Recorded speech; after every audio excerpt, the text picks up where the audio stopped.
minha família vai morar no céu comigo? Essa é uma pergunta muito importante, é ou não é verdade? A sua família vai morar no céu com você? Pergunta para você mesmo assim, a minha família vai morar no céu comigo? Bom, se tem teólogos aqui nos ouvindo, eu quero que você entenda então que eu estou usando a palavra céu num sentido figurado para falar da eternidade, tá bom? Porque nós estamos falando com todo mundo. Mas essa é uma pergunta que nós realmente devemos levar muito, muito a sério.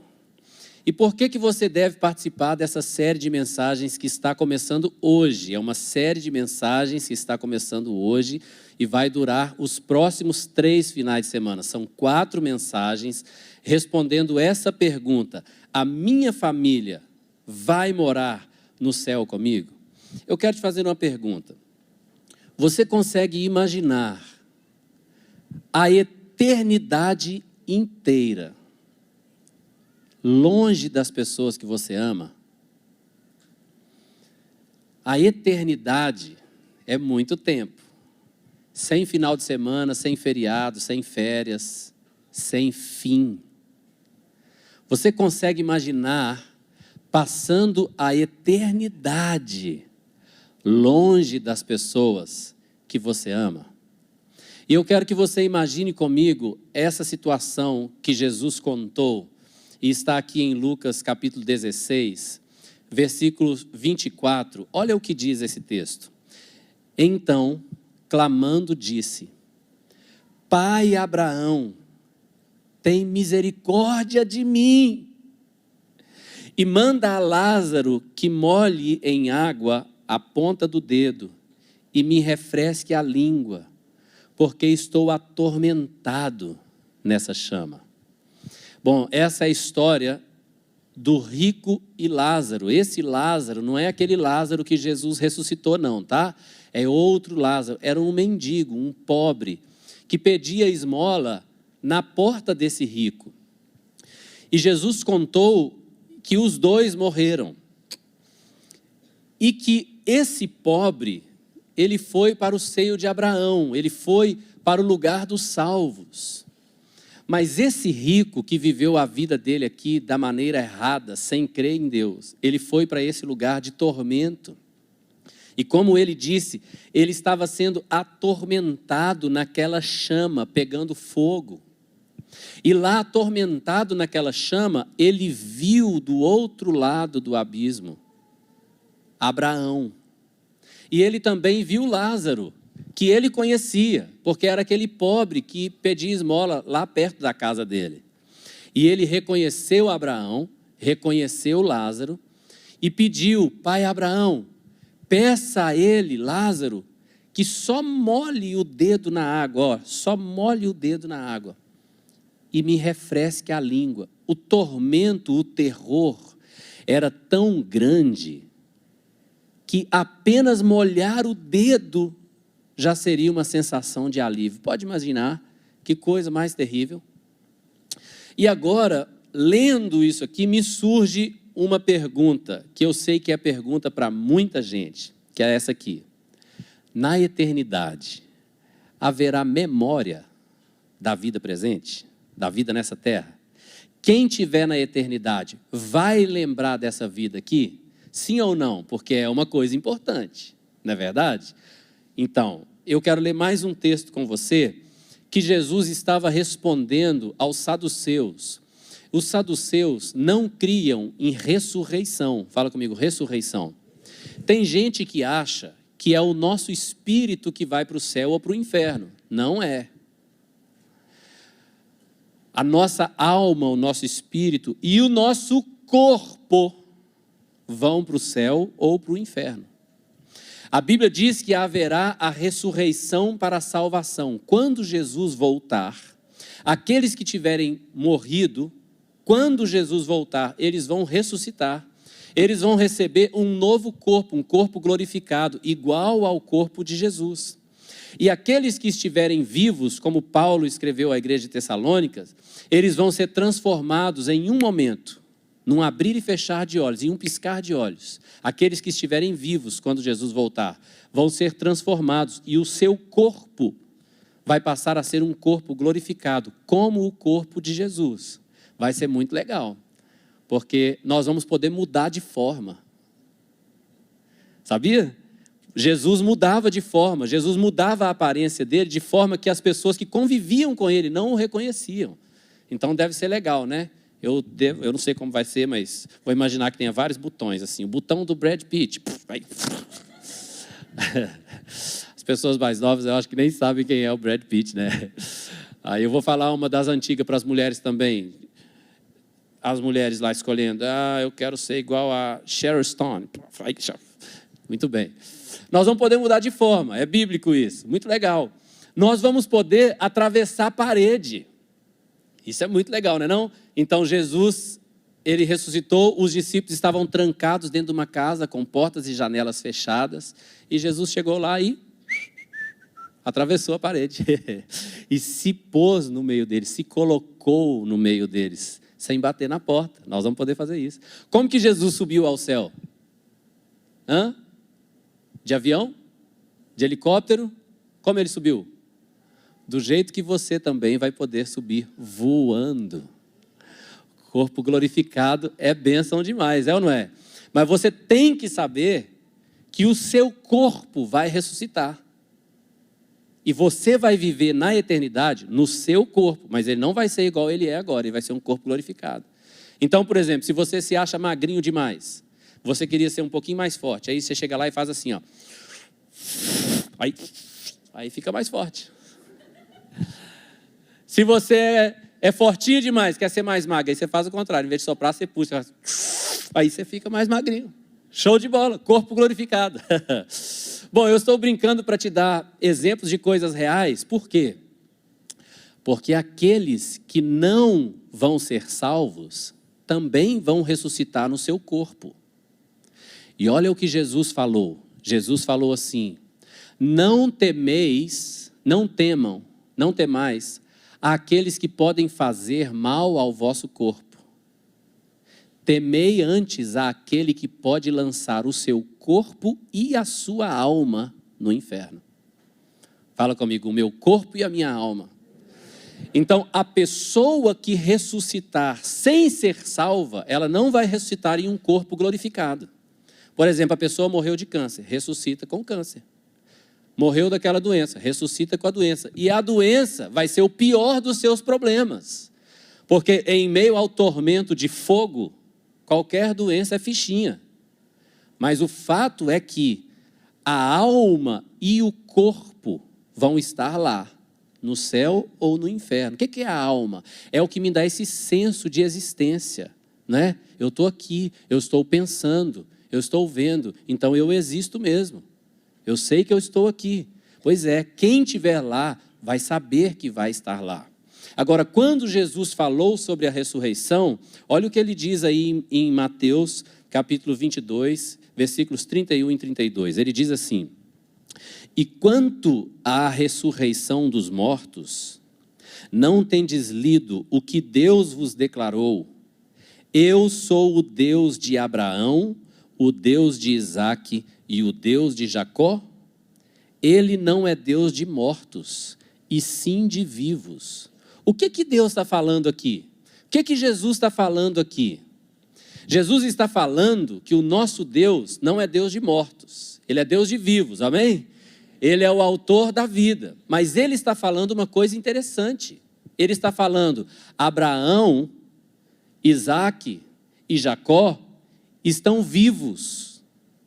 Eles têm uma aparência, eles têm uma identidade, eles podem ser reconhecidos e eu sou o Deus deles. Eles não estão aqui para vocês verem, mas eles estão vivos. E eu sou o Deus de Abraão, de Isaque e de Jacó, porque eles estão vivos e eu sou o Deus de vivos. Agora aqui então, esses dois textos, o texto de Rico e Lázaro e esse texto sobre a ressurreição agora, nos mostram algumas coisas muito interessantes. Primeira coisa, na eternidade haverá memória da vida terrena. E eu vou te falar isso aqui de algumas maneiras. Por exemplo, quando o pai Abraão foi responder ao rico que Lázaro não podia molhar o dedo na água e pôr na língua dele, sabe o que o pai Abraão fez? Só lembrou ele da terra. Ele falou, não, você lembra lá na terra? Lá você estava bem, você era rico, você tinha tudo. E Lázaro estava sofrendo. Agora aqui você está em tormento, mas Lázaro está recebendo a recompensa da vida que ele teve. Ou seja, Abraão estava conversando com o rico baseado nas memórias do próprio rico. Você está entendendo o que eu estou falando ou não? Aí o rico nos mostra outra coisa interessante. Ele falou assim, então manda que Lázaro vá lá na terra e vá visitar a minha casa, porque eu não quero que nenhum deles venha aqui para esse lugar. Manda Lázaro ir lá, pregar para eles, falar com eles, para ninguém vir para esse lugar de tormento. Ou seja, ele estava lembrando da terra. E Abraão falou, não, lá eles têm os pregadores, eles têm Moisés e os profetas, eles têm quem pregue. Se eles não creem nisso, eles não vão crer, ainda que volte um dentre os mortos. Então isso aqui é algo muito profundo para nós, de que haverá memória. As pessoas que morrerem nessa terra, na eternidade, elas vão ter memórias dessa terra. Não vai ter uma amnésia e você vai ser um outro ser que não sabe de nada, não. Você vai saber de tudo o que você viveu aqui. Isso é muito importante. Então fala comigo, haverá memória. O que mais que haverá na eternidade? Haverá identidade. E outra coisa que haverá reconhecimento da identidade. E de uma maneira muito mais moderna do que a nossa. Eu não sei como vai ser, né? Mas só para brincar com você assim, talvez cada pessoa que vai andar no céu vai ter uma nuvenzinha assim voando do lado dele com o nome dele e uma setinha apontando. Esse aqui é o pastor Gilson. Por que eu estou falando isso? Porque o rico chamou Abraão pelo nome. Mas Abraão morreu milhares de anos antes daquele rico nascer. Como ele sabia que ele era Abraão? Então vai ter uma coisa moderna assim de reconhecimento. Então nós vamos estar andando no céu lá, assim, passeando nas ruas de ouro. Aí de repente vai vir um homem e uma nuvenzinha assim na cabeça dele. Esse é o apóstolo Paulo. Você é apóstolo Paulo, é você. Li muito suas cartas, cara. Né? De repente eu estou andando no céu lá, aí vem o outro lá com uma nuvenzinha muito bonita, aí eu olho lá, Arthur Cavalcante Leandro. Meu filho, é você! Ah! Eu não sei como vai ser, mas eu estou brincando com você de um jeito para você entender. No céu, na eternidade, haverá memória da vida terrena, haverá identidade e haverá reconhecimento dessa identidade. Isso é algo muito profundo. O que me faz pensar ainda mais seriamente no título dessa mensagem. A minha família vai morar no céu comigo? Porque você já pensou que triste saber que tem um familiar meu num tormento de fogo eterno, e lá no tormento de fogo, ele ainda lembra de mim. E fica pensando, por que ele não pregou para mim? Por que ele não me falou que eu vinha desse lugar? Por que ele não me falou que eu tinha a oportunidade de não passar a eternidade nesse lugar? Por quê? Por que agora eu estou aqui? Você já pensou que coisa terrível? Agora eu já ouvi pessoas que falaram assim, mas pastor, se eu vou para o céu, a Bíblia diz que lá não vai ter dor, lá não vai ter choro, lá não vai ter lágrimas no céu. Então mesmo que eu me lembre do meu familiar que não foi para o céu, não vai doer. Gente, que pensamento cruel. Essa pessoa é quase uma psicopata espiritual. Porque é muito triste pensar que alguém que nós amamos vai estar para sempre separado de nós. Não é verdade? Então aqui eu vou com você para a primeira pergunta que eu quero responder com você. Você está aí? Está acordado? Essa poltrona aí é uma tentação para dormir. Primeira pergunta que eu quero que você responda comigo. É vontade de Deus salvar a minha família? É vontade de Deus salvar a minha família? Pensa aí agora na sua família. Pensa na sua família. É vontade de Deus salvar a minha família? Então, quando Deus abençoou Abraão, Gênesis capítulo 12, verso 3, olha o que diz, Deus falando a Abraão. Abençoarei os que te abençoarem e amaldiçoarei os que te amaldiçoarem. Em ti serão benditas. Quem serão benditas? Todas as famílias da terra. Deixa eu te explicar o que Deus está dizendo aqui. Abraão é o pai da nação de Israel. Através dele, Israel nasceu. Abraão gerou Isaac, Isaac gerou a Jacó, que teve o nome mudado para Israel. E Jesus veio daí. Jesus é um descendente de Abraão. Se você ler Gálatas capítulo 4, você vai ver que o apóstolo Paulo está ensinando lá assim, ó, que a Bíblia diz, no teu descendente serão benditas. Não fala nos teus descendentes como se tratassem de muitos, mas de um só que é Cristo. Então por que em Abraão todas as famílias da terra seriam benditas? Porque de Abraão descenderia o Cristo. E em Cristo, todas as famílias da terra já são benditas. Vamos repetir isso comigo? Em Cristo, todas as famílias da terra já são benditas. Veja bem, essas bênçãos de Deus já estão em Cristo Jesus disponíveis para todas as famílias da terra. Isso inclui a sua.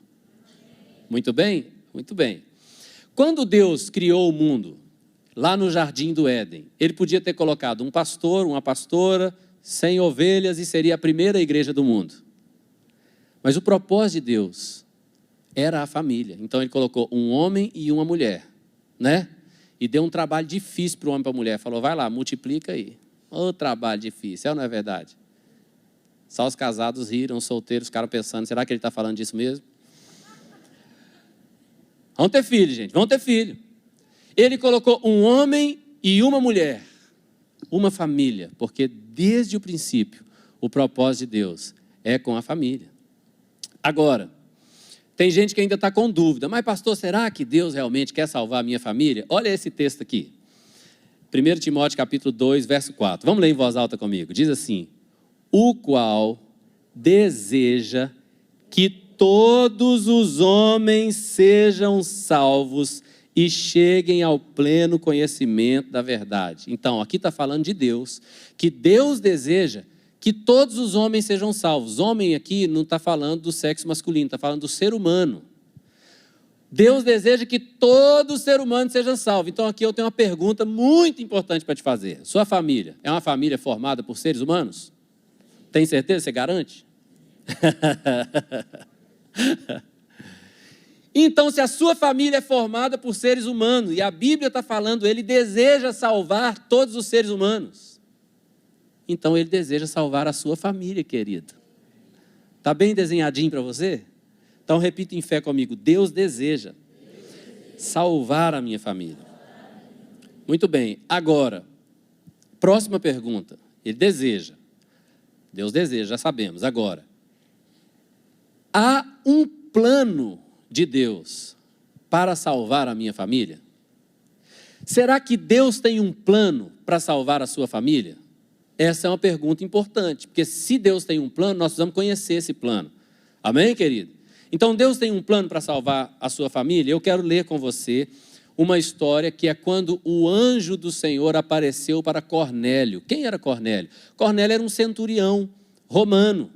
Ele não era israelita, ele não sabia nada sobre Jesus, mas ele tinha uma coisinha lá dentro do coração dele, que queria Deus.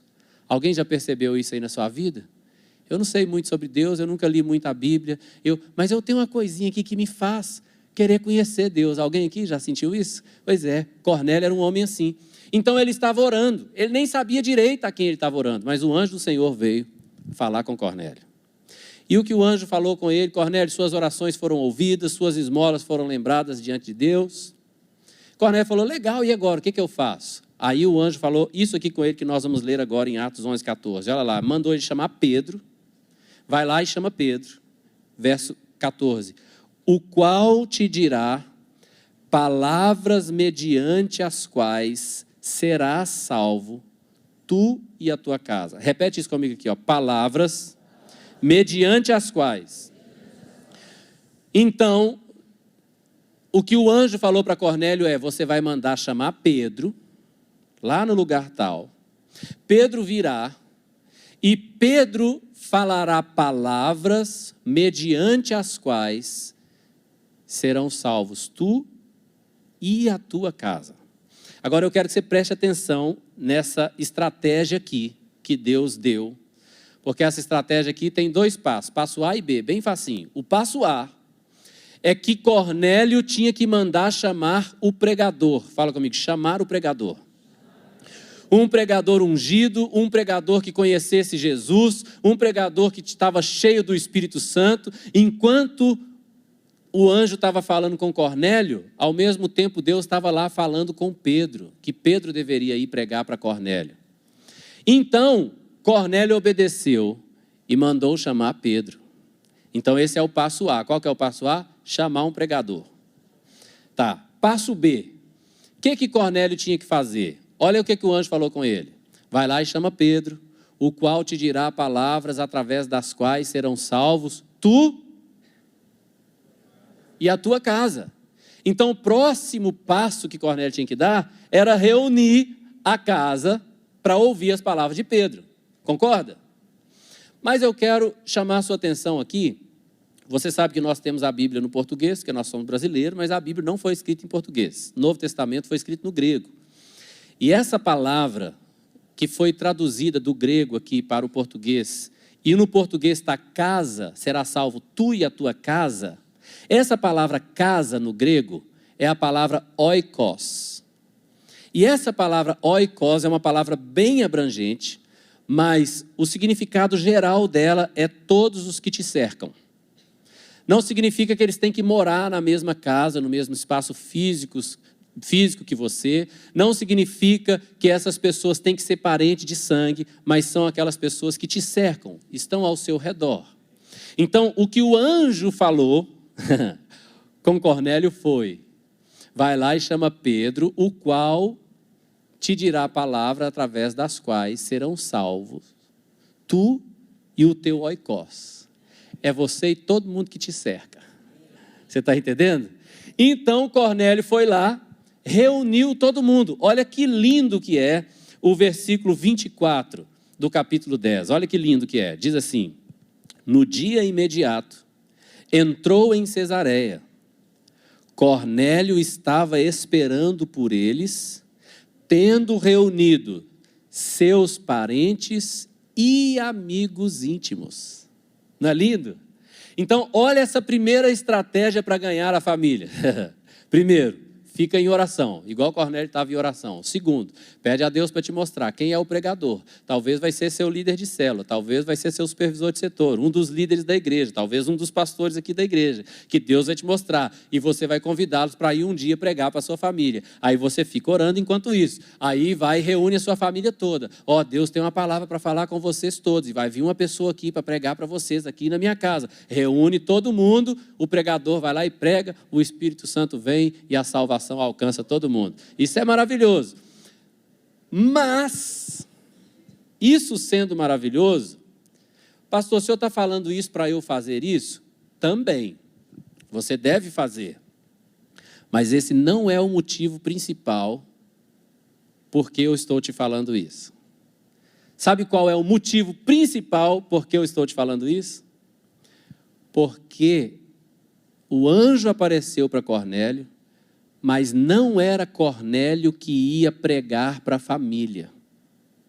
E o motivo principal que eu estou te falando isso é porque na estratégia de Deus de salvar a sua família, quase nunca inclui você pregando. você usando as palavras na estratégia de Deus para salvar a sua família, quase nunca inclui você pregando, por vários motivos. Mas eu ouvi pessoas que tomaram raiva do evangelho e da igreja, sem nem conhecer a igreja. Maridos que chegavam em casa, eles nunca tinham pisado numa igreja, mas a esposa converteu. O marido chegava em casa com saudade da esposa, né? Querendo jantar junto com a esposa, né? Querendo dar um abraço, um beijo na esposa. Ele chegava do trabalho. Aí a esposa abria a porta para ele. Paz do Senhor, vaso. Como é que tá, varão? Cara, vaso, varão? O que é isso? Aí ele contava para ela um problema que ele passou no trabalho. Aí a mulher começava, mas você também não te converte, não toma jeito na sua vida, tem que converter, tem que aceitar o Senhor Jesus. Tu só quer saber de beber, de fumar, de não sei o quê, de farriar, não sei o quê. Tu vai para o inferno desse jeito. Parará, parará, parará. Aí o marido, entendeu? O marido foi se afastando cada vez mais, porque a Bíblia não manda em nenhum lugar a esposa pregar para o marido. Nenhum lugar. Biblicamente, na verdade, a Bíblia manda não falar nada. Mulher não fala nada com seu marido. Tem outras estratégias muito mais eficientes do que usar a palavra. Então eu te contei a história de Cornélio para você fazer o que Cornélio fez? Sim, chame um pregador, pode ser eu, minha esposa, qualquer um dos pastores ou líderes aqui, reúne sua família, nós vamos lá pregar o evangelho, mas você, a estratégia para Deus te usar é outra. Qual é, pastor? Nós vamos falar durante essa série toda. Amém, querido? Mas o que eu quero que você saiba aqui, repete comigo aí, existe uma estratégia de Deus para salvar a minha família. Amém? Muito bem. A próxima pergunta que eu quero responder com você é essa aqui, ó. Faz parte do plano de Deus me usar para salvar a minha família? Que Deus tem um desejo de salvar a sua família, nós já vimos. Mas será que faz parte do plano de Deus me usar? Será que Deus quer usar você para salvar a sua família? Será que sim ou será que não? E aí eu quero ler com você mais um texto bíblico aqui. Atos 16, verso 31, diz assim: responderam-lhe, crê no Senhor Jesus e serás salvo. Quem? Tu e a tua casa. Então, repita comigo, por favor. Crê no Senhor Jesus e serás salvo. Tu e a tua casa. Bom, esse versículo aqui tem teologia para a gente falar só desse versículo aqui os próximos 2 meses, mas nós não vamos fazer isso não. Mas o que eu quero falar com você é o seguinte: por que esse carcereiro tinha que crer no Senhor Jesus antes que a família dele fosse salva? Por que o Senhor não podia salvar a família dele toda antes dele crer? Por que ele, o carcereiro, tinha que crer primeiro? E aí, eu quero falar isso com você. O nosso Deus não é um Deus que chega e chuta o portão de uma casa e entra. Ele não é um Deus que derruba as portas e vai entrando, que quebra a parede e entra. Não é assim que Ele é. Nosso Deus é um Deus de amor. Ele é gentil e cavalheiro. Ele é manso e humilde. É assim que Ele é. Então, o jeito educado de Deus é bater na porta. Mesmo quando nós já somos salvos, mesmo quando nós já somos igreja, por exemplo, a carta às igrejas de Apocalipse, às 7 igrejas, ele falou lá: eis que estou à porta e bato. Quem abrir eu entrarei e cearei com ele e ele comigo. Então, o jeito educado, cortês de ser de Deus é que ele bate a porta. Mas para ele bater na porta, tem que ter uma porta. E aqui é que eu quero te explicar uma coisa e eu quero te dar um testemunho pessoal para você entender. Eu cresci numa família onde o meu pai se converteu primeiro. Depois a minha mãe se converteu, aí o meu pai se desviou. Então eu cresci com uma mãe convertida e um pai desviado. Mas minha mãe era uma santa mulher de Deus. É ainda, viva, graças a Deus. E a minha mãe, eu cresci vendo a minha mãe orar todo dia, ler a Bíblia todo dia antes de dormir. Eu ia no quarto da minha mãe pedir a bênção, né? Mãe, a bênção, vou dormir. Ela, Deus te abençoe, meu filho. Mas quase sempre eu chegava no quarto da minha mãe e a minha mãe estava com a Bíblia aberta, de joelhos, ou lendo ou orando. Mas o meu pai totalmente desviado, e o meu pai bebia e brigava, e era uma coisa terrível, brigou tantas vezes com a minha mãe. De forma que essa coisa do meu pai beber, apesar do meu pai não andar em bares, nada disso, mas em casa ele bebia e brigava, fazia confusão, essa coisa incomodava demais eu e meus 4 irmãos, nós somos 5 irmãos ao todo. E todo mundo ficava falando com meu pai, você não pode beber, você conhece a palavra de Deus, você não sei o quê, você tem que parar de beber, se eu falo que conhece a palavra de Deus, mas fica bebendo, sabe, esse tararararararará. E aí olha só, eu já era um missionário, casado, com filhos, já morava aqui. E eu fui tirar férias em Belo Horizonte, onde moram os meus pais. E lá, na casa dos meus pais, eu fui ter o meu tempo a sós com Deus, meu tempo devocional. Então eu entrei para o quarto, numa tarde, e eu fui orar e adorar, coloquei uma adoração lá, li minha Bíblia um pouco, depois eu fui louvar junto com a música que eu tinha colocado lá, e o Espírito Santo falou comigo. E o Espírito Santo falou comigo assim, Salmo 24, 7. Aí eu rapidamente peguei a Bíblia, eu já conhecia o Salmo, até hoje conheço e sei aquele Salmo de cor, é um Salmo muito lindo, mas lá naquele versículo está escrito assim, levantai, ó portas, as vossas cabeças, levantai-vos, ó portais eternos, para que entre o Rei da Glória. E como o Senhor tinha falado comigo muito especificamente, capítulo e versículo, eu só li o versículo. Apesar de eu conhecer todo o texto, eu só li o versículo. Fechei a Bíblia e falei, Senhor, não estou entendendo o que o Senhor quer falar comigo. O que o Senhor quer falar comigo? E o Espírito Santo falou comigo de novo. Você é essa porta, esse portal eterno, que deve se levantar para que eu, o Rei da Glória, entre.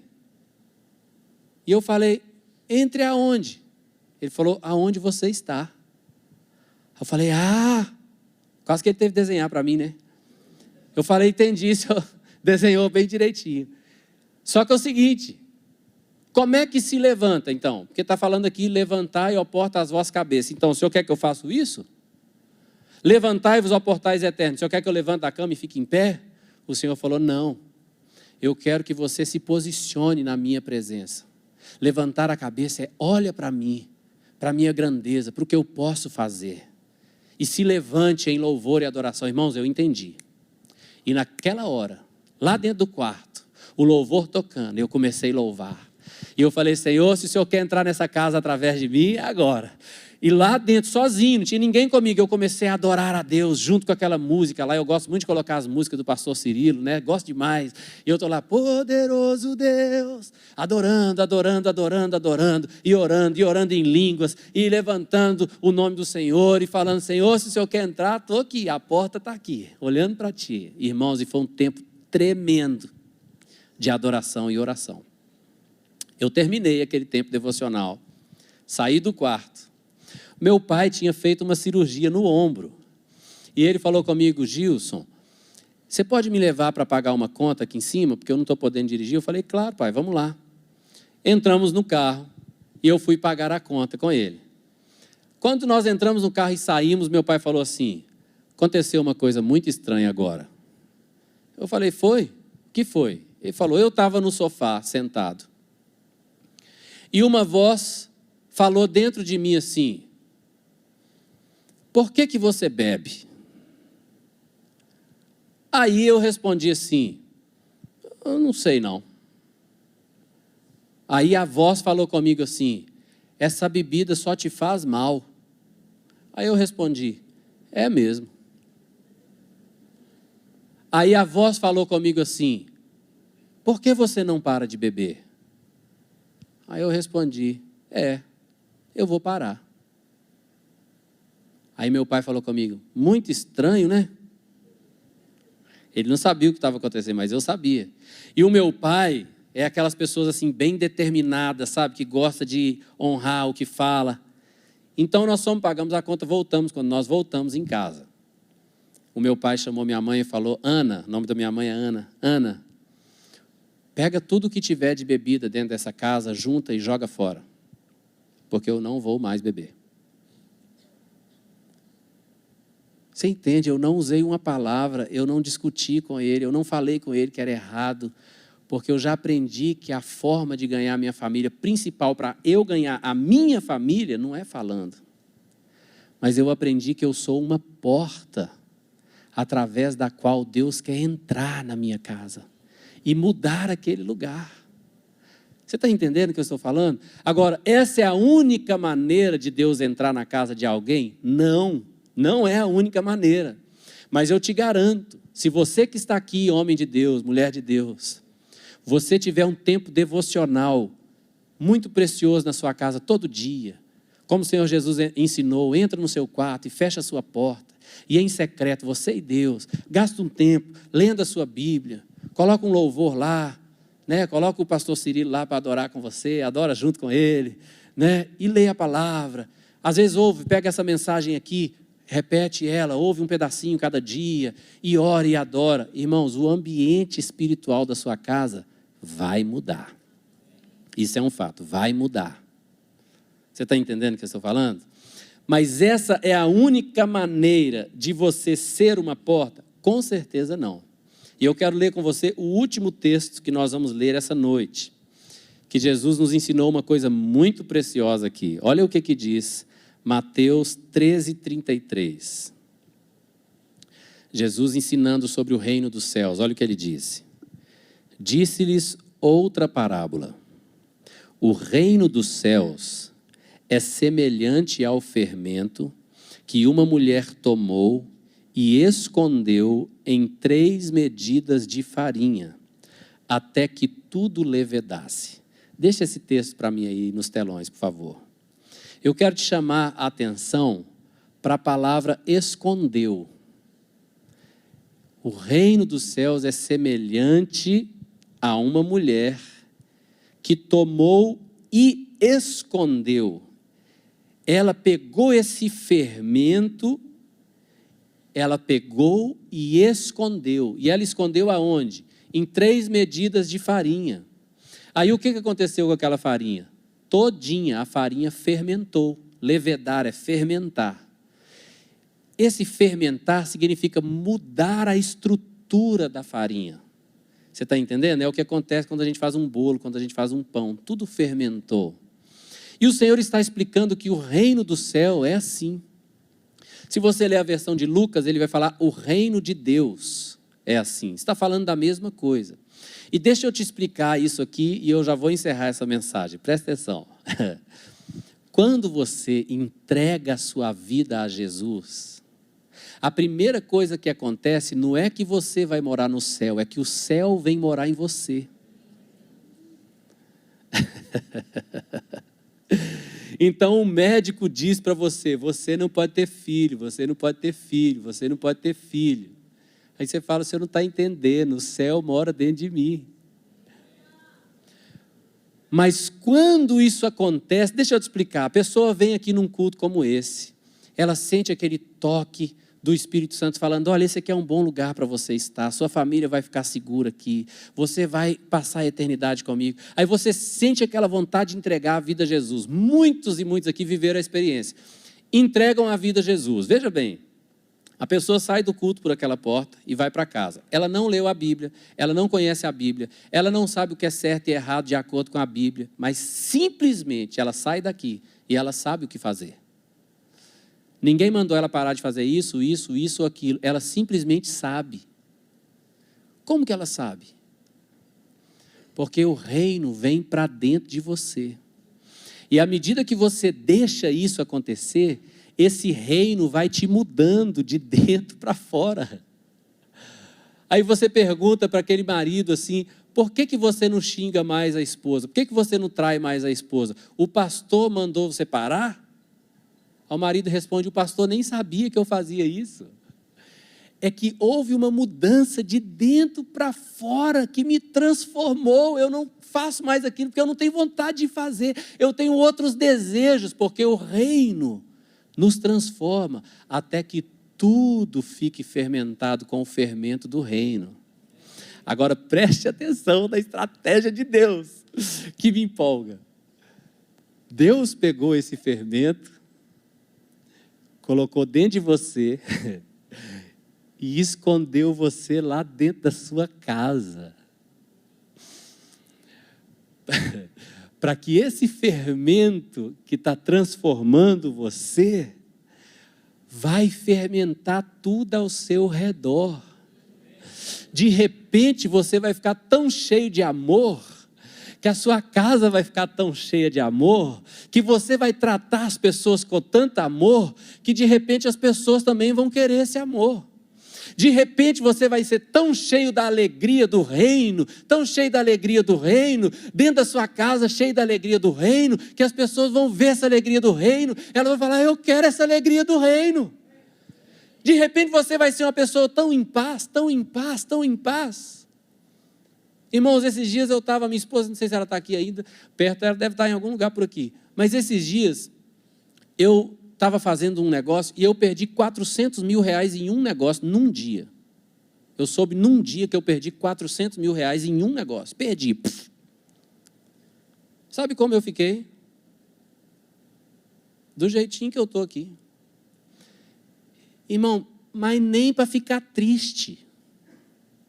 Você está entendendo o que eu estou falando? Ah, pastor, mas é porque você deve ter 400 milhões, aí você perdeu 400 mil, nem fez diferente. Falar, era tudo que eu tinha. Sobrou nada para contar a história. Mas não deu nem para ficar triste. Ficou em guerra, pastor, ficou doido. Eu não fiquei nada. No outro dia fez um dia, no outro fez 2 e no outro fez 3. Como é que você explica a paz do reino? Jesus falou assim sobre a paz do reino: eu não dou para vocês a minha paz como o mundo dá. Porque a paz do mundo é circunstancial, depende de tudo que está ao seu redor. A minha paz é de dentro para fora. Aí fora pode estar tudo em guerra. Você está guardado, seguro e em paz. Aí esse fermento dessa paz começa a fermentar a sua casa e a sua família vai sendo contagiada com o reino de Deus. Você quer saber como? Quem quer saber como? Nas próximas semanas. Nas próximas semanas nós vamos te contar como que esse fermento do reino alcança toda a sua família para a glória de Jesus. Amém? Vamos ficar de pé. Eu quero agora orar com você. E eu queria pedir nesse momento que, sem exceção, todos vocês fechassem os seus olhos. Todos vocês. Você está em um lugar seguro, ninguém vai te fazer nenhum mal aqui, então você pode ficar tranquilo.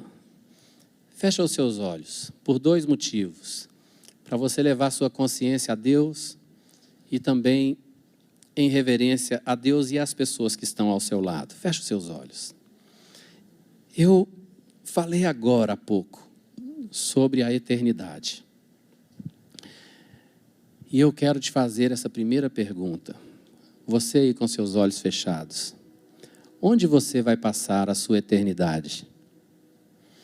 Você vai estar naquele lugar de tormento? Ou você vai passar a eternidade na presença de Deus? Quando você estiver na eternidade, você vai ter memórias até desse dia. Talvez alguns de vocês vão falar: graças a Deus, aquele dia eu fui naquele culto, eu ouvi aquele pastor pregar. E eu abri o meu coração para Jesus. E fui salvo. E hoje eu estou aqui. Ou talvez você vai falar: por que eu não ouvi aquele pastor? Mas com seus olhos fechados onde você está, eu quero te fazer uma pergunta. Onde você vai passar a sua eternidade? A palavra do Senhor diz: se com a tua boca confessares Jesus como o seu dono e em seu coração você acreditar que Deus Pai ressuscitou a Jesus dentre os mortos, então você será salvo. Você é salvo? Você quer ser salvo? Sabe que essa semana faleceu o Jô Soares. E eu estava conversando com o meu filho sobre o falecimento do Jô Soares. Aí o meu filho falou assim: mas pai, ele também já era bem velhinho. E eu falei com o meu filho: não, meu filho, não fale isso não, porque o Jô Soares tinha a idade que o meu pai tem. E eu quero que o meu pai viva muito ainda. Mas eu quero lhe dizer, a morte é um assunto do qual nós não queremos falar, não queremos lidar com isso, mas é uma realidade para todos nós. Mas a questão é, quando esse dia chegar, a vida não termina, ela só se torna eterna.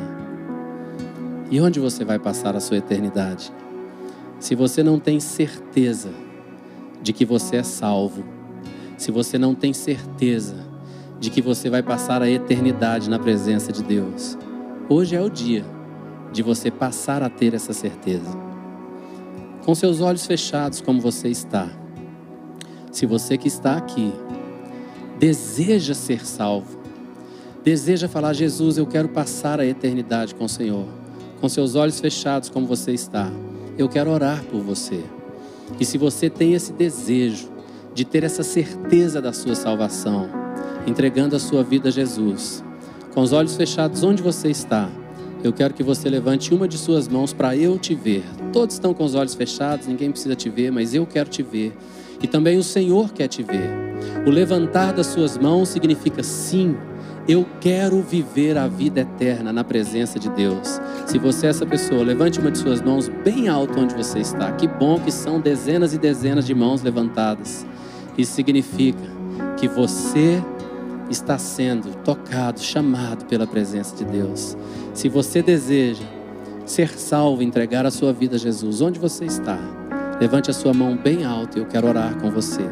Eu quero pedir a ajuda de todos os líderes para me ajudar a orar com essas pessoas que estão com suas mãos levantadas. São muitas pessoas. Você que é líder de célula, auxiliar de líderes de células, pastores e todos os presentes aqui, me ajuda a orar com essas pessoas. E muitas pessoas com as mãos levantadas, pode ir até elas, até que todo mundo esteja acompanhado com alguém. Eu quero convidar todos vocês que levantaram as suas mãos para sair do seu lugar e vir aqui, aonde eu estou. Eu quero orar por você agora. Então sai do seu lugar e vem aqui. A igreja, vamos dar um aplauso bem forte a essas pessoas que estão tomando a melhor decisão de suas vidas. Pode vir. Pode vir, pode vir, pode vir, pode vir, pode vir, pode vir, pode vir. Vamos aplaudir forte a decisão dessas pessoas. Se o Senhor está te chamando, vem. Não fique com vergonha. Vem. Pode vir. Pode chegar bem para frente aqui, que tem muita gente vindo ainda. Todos nós vamos repetir uma oração agora. Toda a igreja pode repetir, não faz mal você orar isso todo dia. Mas você que está aqui na frente, você vai repetir essa oração comigo. E no final dela, se você acreditar no que você orou, se você concordar com o que você orou, no final você vai dizer amém, que significa eu concordo com tudo que eu falei, que seja assim, tá bom? Então repita comigo assim: Senhor Jesus, hoje eu te chamo de Senhor, porque a partir de hoje, Tu és o dono da minha vida. A partir de hoje, eu pertenço ao Senhor. Toda a minha vida é Tua. E por isso eu te peço, porque eu creio em Ti, que a partir de hoje, eu sempre tenho a certeza da minha salvação. Eu te peço que o Senhor escreva o meu nome no livro da vida, para que eu possa passar a minha eternidade com o Senhor.